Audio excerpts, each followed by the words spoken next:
Sexto, os filhos do Sr. Reeves estavam transportando madeira no domingo. Na madeireira onde eles estavam pegando madeira, encontraram outro garoto, um adventista do sétimo dia, John Mix, caçando esquilos.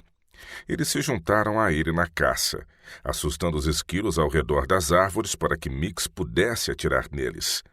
Os esquilos caçados foram divididos entre o filho do Sr. Mix e os do Sr. Reeves.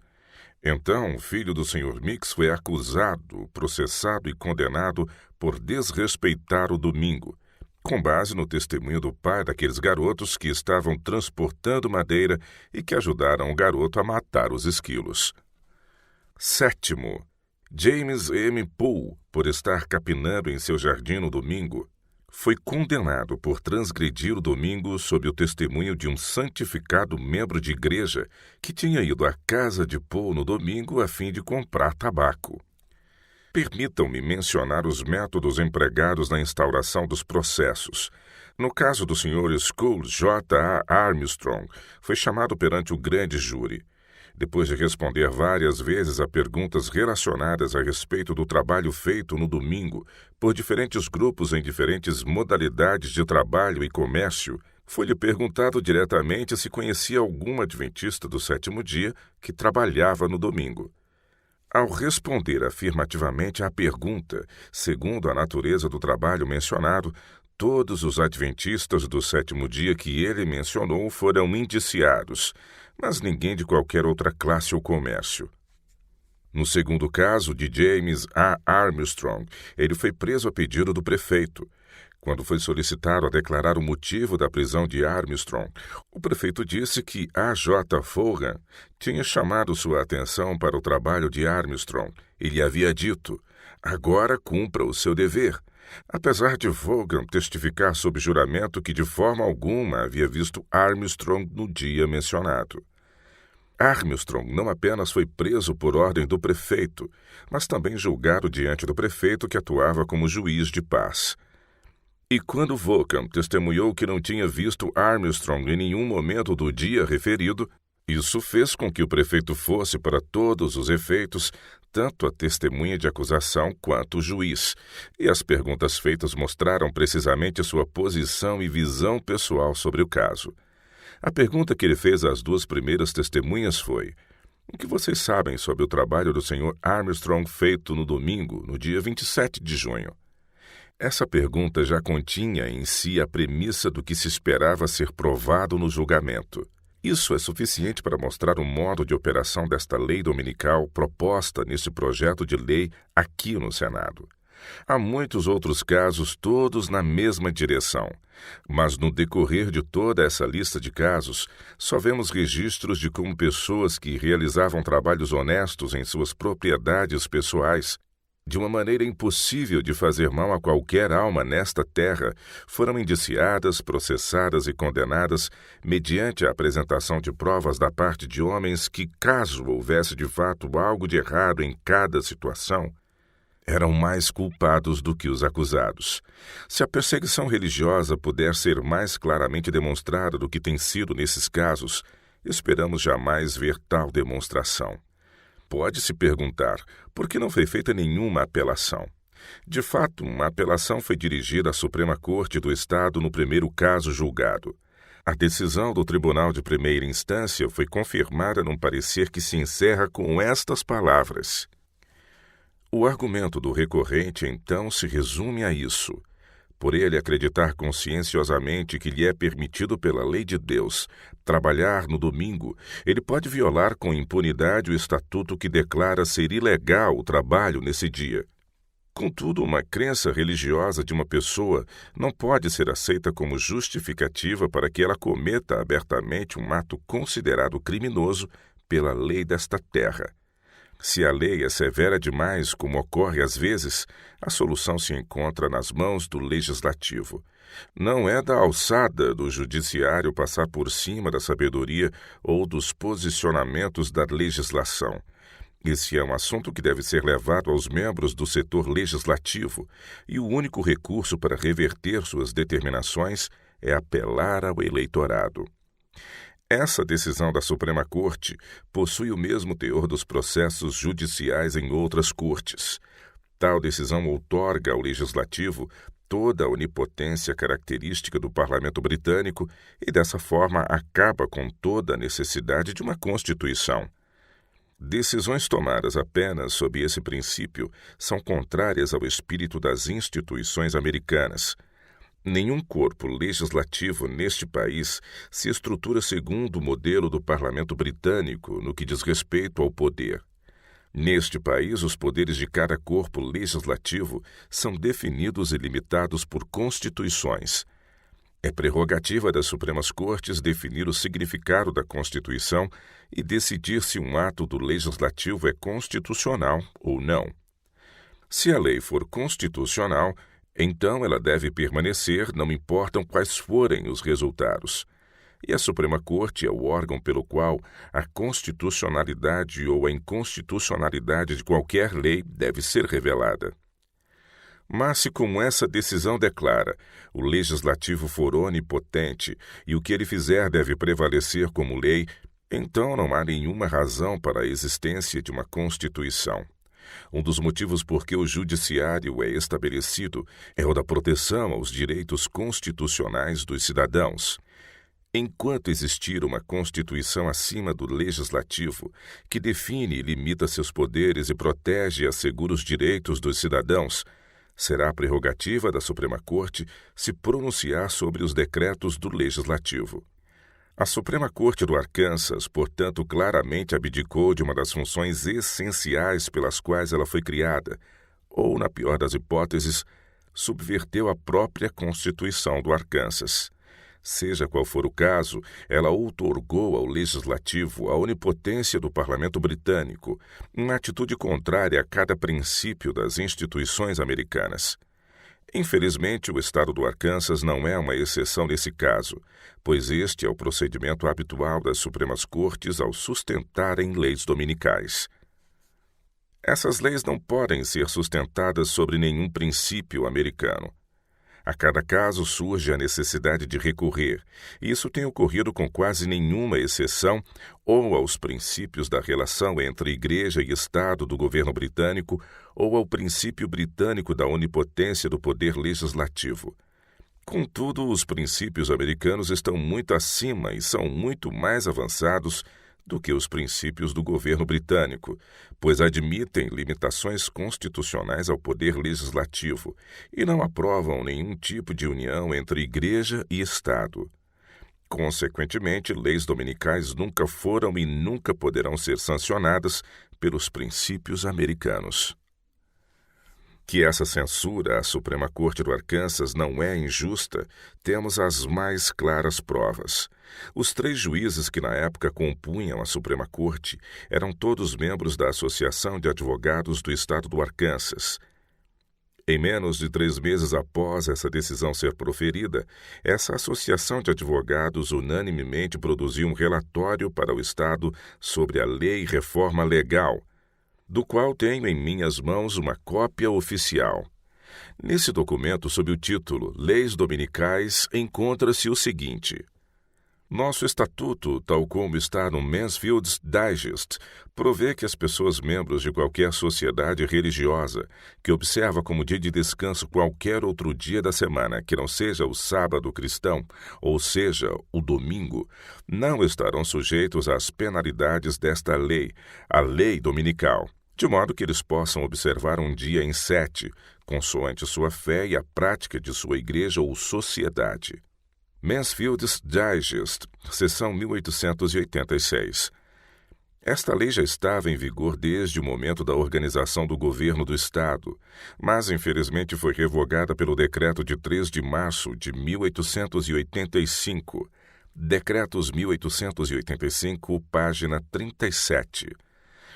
Embora os judeus se apeguem evidentemente à letra do mandamento original, que ordena a observância do 7º dia da semana, há também no Estado um pequeno, porém respeitável corpo de cristãos que firmemente creem que o 7º dia é o verdadeiro dia a ser guardado e santificado. No caso de Scholes versus Estado, nossa Suprema Corte foi obrigada a confirmar um julgamento contra um membro de uma dessas igrejas por adorar a Deus de acordo com os ditames de sua própria consciência, apoiado segundo sua convicção em bons argumentos teológicos. É muito claro que o sistema atualmente em vigor, com forte sabor, como tem sido mostrado, de perseguição religiosa, é uma relíquia da Idade Média, quando se pensava que um homem podia se tornar ortodoxo mediante um decreto do parlamento. Mesmo em Massachusetts, onde as leis que obrigam repouso semanal sempre foram aplicadas com vigor incomum, tem-se feito exceções em favor de pessoas que observam religiosamente qualquer outro dia em lugar do domingo. Cremos que a lei, como constava no Mansfield's Digest, deveria ser restaurada com uma emenda que impedisse a venda de bebidas alcoólicas no domingo, já que esse provavelmente foi o objetivo da revogação da seção acima. Agora, a Constituição de Arkansas afirma: todos os homens têm o direito natural e inalienável de adorar a Deus Todo-Poderoso segundo os ditames de sua própria consciência. Nenhum homem pode legitimamente ser obrigado a comparecer, construir ou apoiar qualquer lugar de adoração, ou manter qualquer ministério contra o seu consentimento.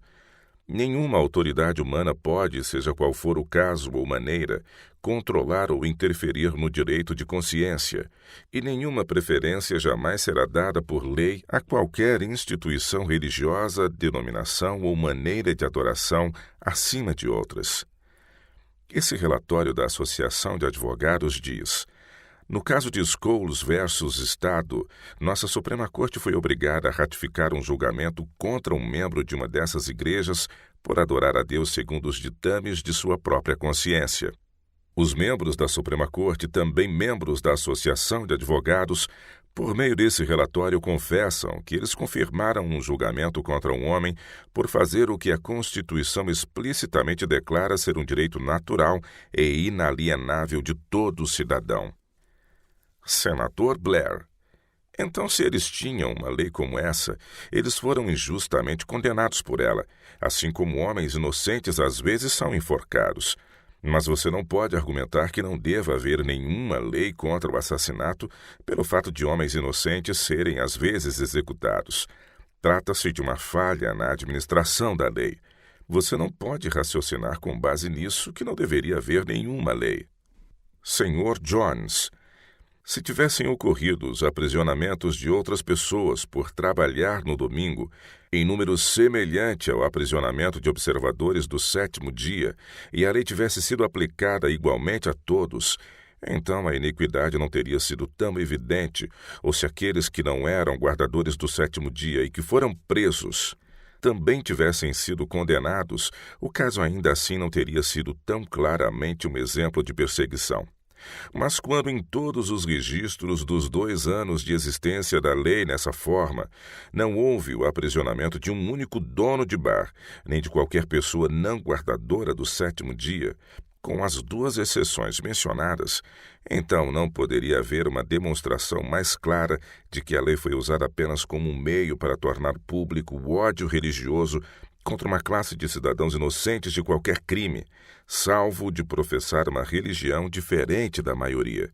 A verdade é essa, e toda a história desses processos legais comprova esse fato, que do começo ao fim, esses processos foram apenas a manifestação de um espírito intolerante e perseguidor que sempre se fará sentir quando alguma classe de religiosos puder controlar o poder civil.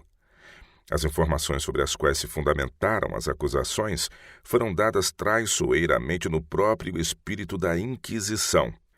As acusações, por sua própria natureza, não passaram de imitações baratas de um processo legal genuíno e uma calúnia contra a justiça. O princípio envolvido foi mais digno da Idade das Trevas do que de qualquer outra nação civilizada ou dos tempos modernos. E a decisão da Suprema Corte, que confirmou as condenações, é contrária aos mais fundamentais princípios da lei constitucional ou dos pactos constitucionais. E se o Congresso der sua sanção à legislação religiosa, a ponto de aprovar essa lei dominical nacional agora sob consideração, e seus princípios forem impostos em todos os estados, a história que aconteceu em Arkansas de 1885 a 1886 se repetiria em toda a nação. Posso provar isso pelo menos com base na intenção daqueles que estão agindo ativamente em favor desta lei. O reverendo D. McAllister é um dos principais homens da Associação de Reforma Nacional.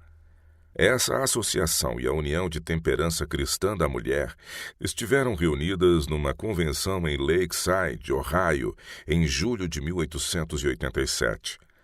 Falando sobre o assunto da Lei Dominical Nacional, o Dr. McAllister disse: "Não importa a filiação religiosa de uma pessoa, judeu observador do sétimo dia de alguma outra denominação, ou os que não acreditam no sábado cristão, o domingo, que a lei seja aplicada a todos e que não haja nenhuma profanação pública do primeiro dia da semana, o sábado cristão, o dia de descanso da nação. Eles podem considerar sagrado qualquer outro dia de descanso e observá-lo.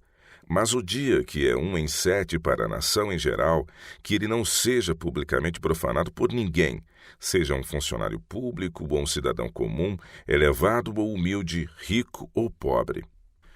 Então alguém do auditório declarou o seguinte: "Há uma lei no estado de Arkansas que obriga todos a observar o domingo, e o resultado é que muitas pessoas boas têm não apenas sido presas, mas perdido suas propriedades e mesmo a vida." A isso o Sr. McAllister respondeu friamente: "É melhor que alguns sofram do que toda a nação perca seu dia de descanso, o sábado cristão." Esse argumento é idêntico àquele pelo qual os fariseus no tempo de Cristo se justificaram por assassinarem a Jesus. Eles disseram: "Nem considerais que vos convém que morra um só homem pelo povo e que não venha a perecer toda a nação." João capítulo 11, verso 50. E então diz o registro sagrado: "Desde aquele dia resolveram matá-lo." João 11, 53. É por causa desses princípios descaradamente confessados pelos próprios homens que estão na liderança dos esforços para garantir a promulgação desta lei dominical em âmbito nacional, e por causa do efeito prático dessa lei em Arkansas e no Tennessee e até certo ponto na Pensilvânia. Sim, é por causa dessas coisas que dizemos aos senhores cavalheiros do Senado dos Estados Unidos: vocês não podem se permitir conceder a esses homens o poder que procuram na promulgação da presente proposta de lei dominical. O discurso do senador Crockett Lee foi proferido na Assembleia Legislativa do Arkansas, quando ele estava pedindo a restauração da cláusula de isenção, quando ele, de fato, estava pedindo por tolerância. Senador Blair: "Você sabe se esse jovem tinha dinheiro ou amigos?" Senhor Jones: "Dr. Lewis, você pode confirmar se ele tinha dinheiro?"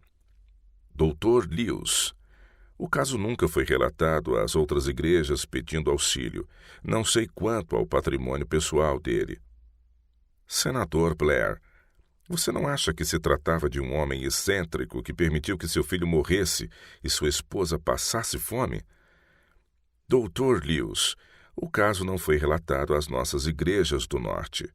Senhor Jones: "Sobre essa questão de excentricidade, vou dizer-lhe que John Bunyan passou 12 anos na prisão de Bedford, quando podia simplesmente sair se dissesse a palavra sim, concordando assim que não mais iria pregar." Senador Blair: "Era algo muito diferente exigir que ele dissesse que se absteria da realização de um grande dever em sua igreja. Ele pregava o Evangelho e não poderia concordar em não fazê-lo. Mas aqui está o exemplo de um homem que prefere deixar sua esposa e filho morrerem a não pagar 25 ou 50 dólares para sair da prisão e aí ter a oportunidade de trabalhar por eles." Senhor Jones: "Que tipo de lei é essa que obriga a consciência de um homem ter de escolher entre sua esposa e filho e o pagamento de uma multa de 25 ou 50 dólares? Mas suponhamos que ele houvesse pago a multa, saído e voltado ao trabalho novamente. Por quanto tempo ele poderia ter continuado a trabalhar?" Quando o próximo domingo chegasse, seria seu dever para com sua esposa e filho trabalhar para o sustento deles. Deveria ele trabalhar no domingo e ser processado novamente, e de novo ter que pagar uma multa de 25 ou 50 dólares? Por quanto tempo ele ficaria assim? Não há muitos fazendeiros pobres que podem separar, tirando todas as suas despesas, 25 ou 50 dólares toda semana e reservá-los para pagar multas regulares, para que assim tenham o privilégio de seguir com suas ocupações honestas em suas próprias terras. Mas alguém pode dizer que ele não trabalha aos domingos e assim não terá necessidade de pagar uma multa. Bem, se ele consentir em não trabalhar no domingo, estará concordando que um sexto de seu tempo seja roubado, no qual ele honestamente precisa trabalhar para sustentar sua esposa e filho. Roubar-lhe um sexto de seu tempo é justamente o que o Estado faz em tal caso. De duas coisas, uma: ou se trata de declarada confiscação, ou confiscação disfarçada em punição a ser-lhe aplicada mediante multa por se recusar a permitir que o Estado lhe roube um sexto de seu tempo. Ou ele aceita a imposição que o defrauda, ou então desiste de seu direito de adorar a Deus de acordo com os ditames de sua própria consciência e da palavra de Deus, renunciando assim completamente a seus direitos de consciência. Conclui-se, portanto, que as leis dominicais constituem uma invasão direta nos direitos da consciência. Mais do que isso, as leis dominicais são uma invasão direta não só do direito constitucional, mas do direito inalienável de adquirir posses e proteger a propriedade. Adoto aqui a linguagem da Suprema Corte da Califórnia, linguagem esta que jamais poderá ser contestada com sucesso. O direito de proteger e possuir propriedades não é mais claramente protegido pela Constituição do que o direito de adquirir. O direito de adquirir deve incluir o direito de usar os meios adequados para atingir esse fim. O direito em si seria imponente sem o poder de usar as necessárias circunstâncias. Se o legislativo tiver a autoridade de definir um tempo de descanso compulsório, estará extrapolando seus limites a ponto de chegar a proibir todas as ocupações em todos os tempos.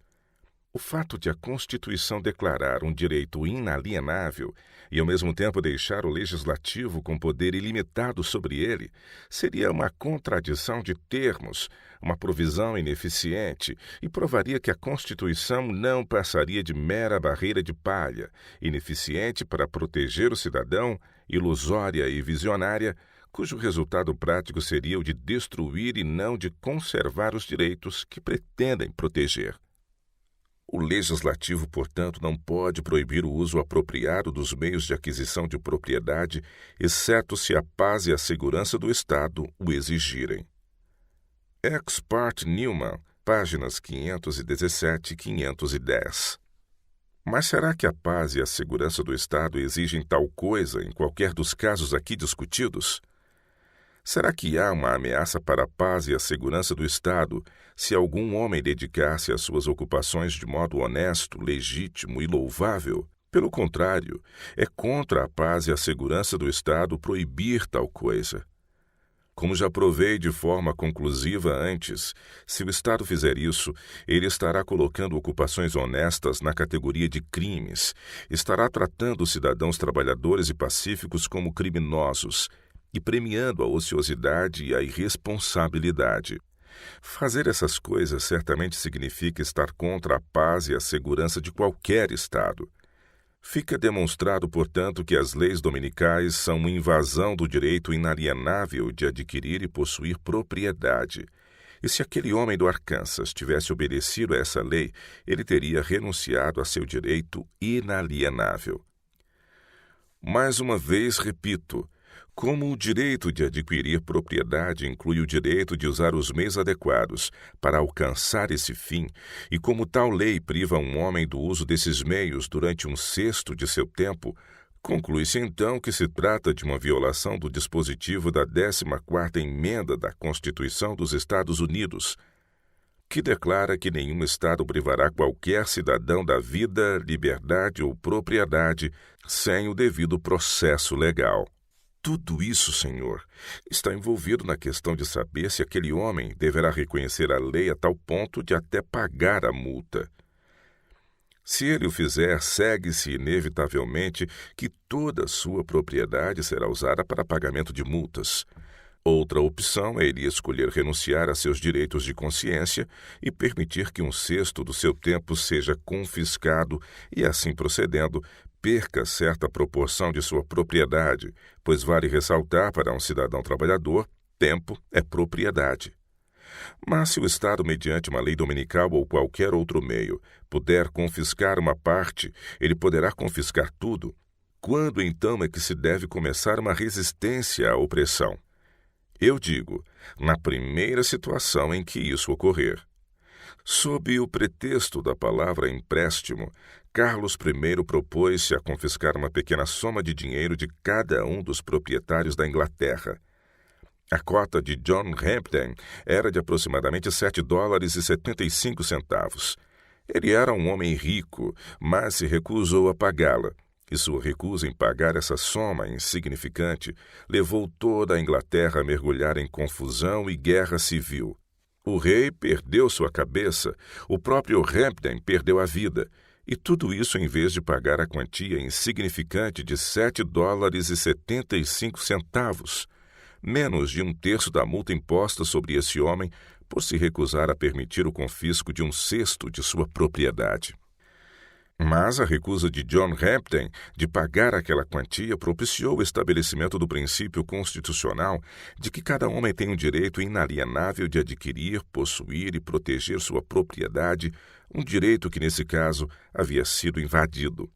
Foi exatamente com base nesse princípio que aquele homem estava inteiramente justificado em se recusar a pagar a multa imposta por aquela lei dominical. Mas, como também estava em jogo o direito inalienável de consciência, ele estava duplamente justificado em se recusar a obedecer àquela lei ou reconhecer o princípio envolvido. Senador Blair. Suponha que ele fosse um homem culpado. Suponha que ele não acreditasse que era crime roubar e que conscienciosamente pensasse que poderia apropriar-se de bens alheios de determinada maneira. Suponha que, nessa situação, ele fosse condenado pela lei e tivesse que pagar como pena uma multa de $25. Poderia ele, então, colocar seu direito de consciência acima das necessidades da esposa e filho e contra o consenso da comunidade do estado em que vive, ao qual ele deve todos os direitos de desfrutar de sua propriedade e tudo o mais que possui? Nesse caso, esse homem preferiu ver todo esse mal acontecer a pagar $25 ou $50, e ele diz ter feito isso por causa da sua consciência. Senhor Jones. Os casos não são em nada paralelos, a menos que o senhor, de fato, considere a execução de uma ocupação honesta de um homem um ato tão criminoso quanto o fato de ele roubar. Contudo, demonstrarei que é exatamente isso que as leis dominicais fazem. Mas sempre iremos protestar contra o fato de colocar o trabalho honesto no mesmo nível da prática do roubo. O homem que rouba apropria-se da propriedade alheia sem qualquer compensação e sem levar em conta a questão do direito. Se o Estado, então, tomar desse homem parte de sua propriedade ou tempo sem compensação, ele não pode reclamar que se trata de injustiça. Mas no caso do homem que trabalha no domingo, ele não invade em grau algum o direito de ninguém. Ele não se apropria de forma alguma da propriedade de ninguém ou de seu tempo, e muito menos sem a devida compensação. Se o Estado punir o ladrão, isso é justo, mas se o Estado punir o cidadão trabalhador, temos aqui uma ação preeminentemente injusta. Mas, além de tudo isso, você já ouviu falar de alguém cuja consciência lhe ensinou que era certo roubar e que tinha a convicção conscienciosa de que era certo roubar? Senador Blair. Já ouvi falar de muitos casos envolvendo pessoas que confessaram ter violado a lei conscienciosamente, todavia não deixaram de ser punidas. Senhor Jones. Precisamente, e os cristãos foram condenados à morte no Império Romano por violarem a lei. Senador Blair. Mas isso não responde à minha pergunta, e não é necessário que ela seja respondida. Senhor Jones, É correto que uma pessoa viole qualquer lei que invada seus direitos constitucionais, e é seu direito que ela viole conscienciosamente qualquer lei que invada seu direito de consciência. Deus declara inocente o homem que viola uma lei que interfere na relação entre o homem e Deus, uma lei que invade o direito de consciência. Considere os seguintes casos judiciais: o rei versus Sadraque, Mesaque e Abdenego, e o Estado versus Daniel, registrados em Daniel capítulos 3 e 6. O final do caso de Arkansas, conforme relatado pelo senador Crockett, foi que o pobre homem perdeu tanto a esposa quanto o filho. Senador Blair, que fim teve ele? Senhor Jones, ele foi embora do estado. Senador Blair, penso que ele deveria ir mesmo. Senhor Jones, eu também, senhor, mas o que mais pode ser dito sobre liberdade neste país quando coisas assim são permitidas? O mesmo se deu com outros 6 homens que seguiram os ditames de sua própria consciência como cidadãos bons, honestos e virtuosos que viviam no Arkansas. Senador Blair, há uma boa dose de tapeação sobre essa questão dos ditames da própria consciência. Se a um homem for permitido colocar sua consciência contra as obrigações de fazer o que é certo e de cumprir o seu dever para com a sociedade, uma consciência ignorante e desinformada como essa teria permissão para destruir toda a sociedade. Nem sempre é uma questão de consciência. Senhor Jones, não estou de acordo com isso. Os direitos de consciência são eternamente sagrados. Contudo, não existe consciência em relação ao Estado. Consciência tem que ver com Deus e com o que Ele ordenou, e é na Bíblia que se aprende o que Deus ordena. Quero fazer minhas as palavras do juiz adjunto da Suprema Corte dos Estados Unidos, o meritíssimo Stanley Matthews, em seu discurso no caso de Cincinnati School Board versus Minor et al. Ele diz: podemos chamar as excentricidades da consciência de capricho, se quisermos, mas em questões de interesse religioso não temos o direito de ignorá-los ou desprezá-las, não importa quão triviais e absurdas julgamos que sejam. Na época dos mártires da Igreja primitiva, os lictores e soldados romanos desprezavam e ridicularizavam o fanatismo que se recusava a conformar-se com uma insignificante pitada de incenso sobre o altar erguido para César, que reivindicava para si o título e a honra de divino ou para uma estátua pagã. A história é cheia de registros de sacrifícios sangrentos, diante dos quais homens santos que preferiram mais temor a Deus do que aos homens, não se recuaram devido ao que parecia aos olhos dos cruéis perseguidores nada mais do que observâncias e concessões insignificantes. A consciência, meritíssimos colegas, é algo delicado e deve ser tratada com muita consideração. E na mesma proporção em que o homem valoriza sua própria integridade moral, que estabelece a luz da consciência dentro de si como a glória de Deus resplandecendo nele para lhe revelar a verdade, deve ele respeitar a consciência dos outros e aplicar o princípio primordial da vida e prática cristãs. Tudo quanto quereis que os homens vos façam, assim fazei-o vós também a eles. Senador Blair, deveriam aqueles que conscienciosamente acreditam no amor livre ter a liberdade de praticá-lo? Senhor Jones, isso não faz sentido. Onde está a convicção conscienciosa no amor livre? Não sou capaz de encontrá-la. Não resta espaço para ela. Senador Blair, mas deve haver leis que proíbam a imoralidade? Senhor Jones, peço que o senhor defina o que é imoralidade e então responderei à sua pergunta. Senador Blair, se você não sabe o que a expressão significa, não me darei ao trabalho de esclarecê-la para você. Nota: os lictores eram funcionários públicos encarregados de estar diante de um magistrado com feixes de varas denominados faces, abrindo espaço para que esse pudesse passar.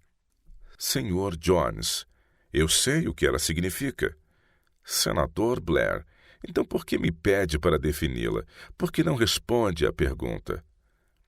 Senhor Jones, porque há significados alterados da palavra que a fazem referir-se a um crime. A imoralidade é, em si mesma, uma violação da lei de Deus e o governo civil não tem nenhum direito de punir qualquer homem pela violação da lei de Deus propriamente dita. Digo, portanto, que aquilo que, estritamente falando, é imoralidade, a lei civil não pode proibir e não tem nenhum direito de tentar fazê-lo. A moralidade é definida da seguinte forma: moralidade, a relação de conformidade ou não conformidade para com o verdadeiro padrão moral ou regra. A conformidade de um ato com a lei divina. Como moralidade é a conformidade de um ato com a lei divina, fica claro que a moralidade pertence unicamente a Deus, e no que diz respeito a isso, o governo civil não tem nada que ver. Novamente, a lei moral é definida como a vontade de Deus como supremo governador moral referente ao caráter e conduta de todos os seres responsáveis, a regra de ação como obrigatória na consciência ou natureza moral. A lei moral encontra-se resumidamente no Decálogo escrito pelo dedo de Deus em 2 tábuas de pedra e entregue a Moisés no Monte Sinai. Essas definições evidentemente estão de acordo com as Escrituras.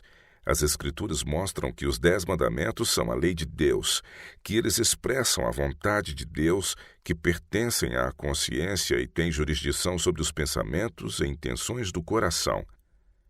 E que a obediência a esses mandamentos é o dever que todo homem tem para com Deus. Dizem as Escrituras: teme a Deus e guarda os seus mandamentos, porque isto é o dever de todo homem. Eclesiastes 12, verso 13. E o Salvador diz: ouvistes o que foi dito aos antigos: não matarás, e quem matar estará sujeito a julgamento. Eu, porém, vos digo que todo aquele que sem motivo se irá contra seu irmão estará sujeito a julgamento, e quem proferir um insulto a seu irmão estará sujeito a julgamento do tribunal. E quem lhe chamar tolo estará sujeito ao inferno de fogo. Mateus 5, versos 21 e 22. O apóstolo João, referindo-se ao mesmo assunto, diz: todo aquele que odeia seu irmão é assassino. 1 João 3, verso 15. Novamente o Salvador diz: ouvistes o que foi dito: não adulterarás. Eu, porém, vos digo, qualquer que olhar para uma mulher com intenção impura no coração, já adulterou com ela. Mateus 5, versos 27 e 28. Outras ilustrações poderiam ser acrescentadas, mas essas são suficientes para mostrar que a obediência à lei moral é moralidade, que ela envolve pensamentos e intenções do coração e, portanto, dada a sua natureza interior, está fora do alcance ou do controle do poder civil. Odiar é assassinato, cobiçar é idolatria, pensar numa mulher de forma impura é adultério. Tudo isso é igualmente imoral e constitui violações da lei moral, mas nenhum governo civil procura punir essas atitudes do coração. O homem pode odiar seu vizinho por toda a vida. Ele pode cobiçar tudo que existe na terra. Pode ter pensamentos impuros com relação a cada mulher que olhar. Ele pode fazer isso a vida inteira, mas enquanto essas coisas estiverem confinadas a seus pensamentos, o poder civil não pode tocá-lo. Seria difícil conceber uma pessoa mais imoral do que um homem desses. No entanto, o Estado não pode puni-lo, tampouco tenta puni-lo. Isso demonstra mais uma vez que o Estado não tem nada que ver com aquilo que diz respeito à moralidade ou imoralidade. Mas vamos levar esse assunto mais adiante. Caso o ódio desse homem, quer por palavra ou gesto, o leve a procurar causar dano a seu próximo, o Estado mais do que depressa irá puni-lo. Se a cobiça desse homem o levar a pôr as mãos no que não lhe pertence, numa tentativa de roubo, o Estado não pensará 2 vezes para puni-lo. Se seus pensamentos impuros o levarem a tentar qualquer tipo de violência contra uma mulher, o Estado irá puni-lo.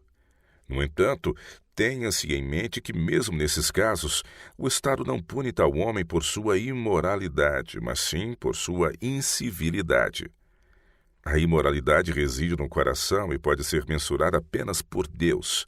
O Estado não pune ninguém pelo fato de a pessoa ser imoral. Caso o fizesse, Teria de punir como assassino o homem que odeia a outro e punir como idólatra o homem que cobiça e como adúltero aquele que tem pensamentos impuros. Digo isso porque, de acordo com o verdadeiro padrão de moralidade, o ódio é assassinato, a cobiça é idolatria e a impureza de pensamento é adultério. Portanto, fica claro que, de fato, o Estado não pune ninguém por ser imoral, mas sim por ser incivil. Ele não pode punir a imoralidade, mas sim a incivilidade. Essa distinção é estampada no próprio termo usado para designar o Estado ou o governo nacional. Ele é chamado de governo civil. Nenhuma pessoa, senão um teocrata, pensa em chamá-lo de governo moral. O governo de Deus é o único governo moral. Deus é o único governador moral. A lei de Deus é a única lei moral. Somente a Deus pertence o direito de punir a imoralidade, que é a transgressão da lei moral. Os governos humanos são governos civis, não morais. As leis dos estados e nações representam leis civis e não morais. Às autoridades do governo civil pertence o direito de punir a incivilidade, ou seja, a transgressão da lei civil. Não lhes cabe punir a imoralidade. Isso pertence somente ao autor da lei moral e do senso moral. Ele é o único juiz das relações morais dos homens. Tudo isso precisa ficar claro na mente de todo aquele que dispensar ao assunto a justa atenção. Essas reflexões se confirmam pela definição da palavra civil, que é a seguinte: civil pertence a uma cidade ou estado, ou a um cidadão em suas relações com seus concidadãos ou com o Estado. Assim fica claro que devemos a César, que representa o governo civil, somente o que é civil, e que devemos a Deus o que é moral ou religioso, e não a nenhum homem. A nenhuma assembleia ou organização humana pertence qualquer direito de punir a imoralidade. Quem quer que tentar fazer isso estará usurpando a prerrogativa de Deus. A Inquisição é a lógica inevitável de qualquer reivindicação por parte de assembleias humanas de poder punir a imoralidade, pois a fim de punir a imoralidade é preciso de alguma forma sondar os pensamentos e intenções do coração.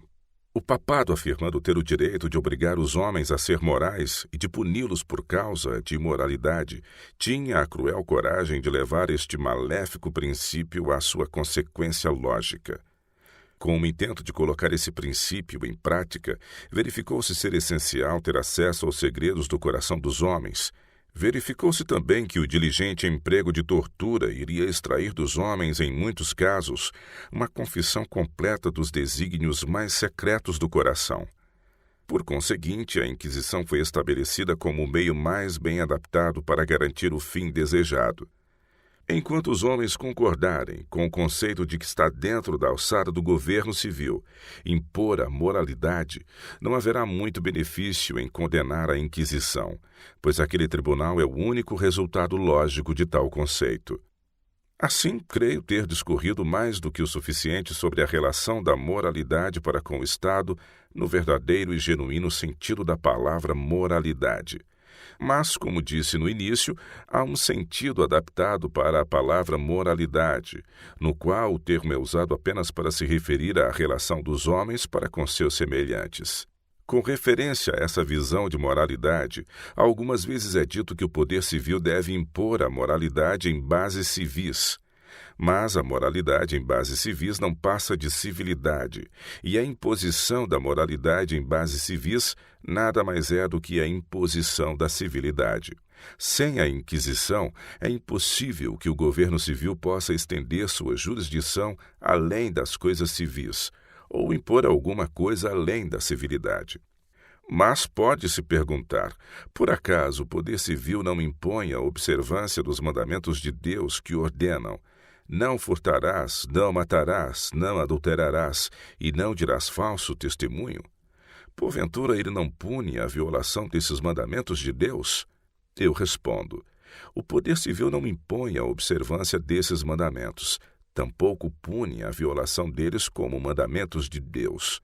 O Estado, de fato, proíbe o assassinato, o roubo e o perjúrio, e alguns estados proíbem o adultério, mas não como mandamentos de Deus. Desde os mais remotos tempos, governos que nada conheciam a respeito de Deus têm proibido essas coisas. Se cabe ao Estado a imposição dessas coisas como mandamentos de Deus, ele terá de ter conhecimento dos pensamentos e das intenções do coração, o que extrapola a jurisdição de qualquer poder terreno. Por meio de todas essas evidências, fica estabelecido o claro princípio fundamentado no bom senso de que ao governo civil pertence apenas aquilo que o próprio termo sugere, o que é civil. O objetivo do governo civil é civil e não moral. Sua função é manter a ordem na sociedade e fazer com que todos os seus habitantes descansem em segurança, protegendo-os contra toda incivilidade. A moralidade deve ser rendida a Deus, a civilidade ao Estado. A imoralidade precisa ser punida e pode ser punida apenas por Deus. A incivilidade precisa ser punida pelo Estado. E ele não é capaz de punir nada além disso.